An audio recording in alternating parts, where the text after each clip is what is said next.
Masa depan Liga 1 2022-2023 masih dalam pembahasan.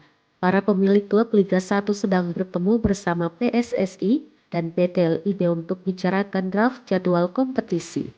Jumat 4 November 2022, pukul 17 waktu Indonesia Tengah. Staf pelatih PSM Makassar, Ronald Fagundes berharap kompetisi sepak bola bisa bergulir kembali. Urusan lain, dia tak ingin campuri. Ia membenarkan jika kompetisi tidak berjalan akan mempengaruhi pemain, sebab mereka menggantung hidup dari sepak bola.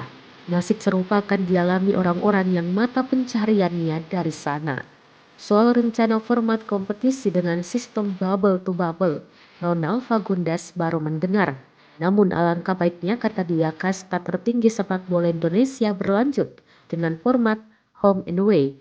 Ia menyebut jika Liga 1 dilanjutkan tanpa supporter, hal tersebut akan mempengaruhi pemain. Supporter itu pemain ke-12 dalam sebuah pertandingan.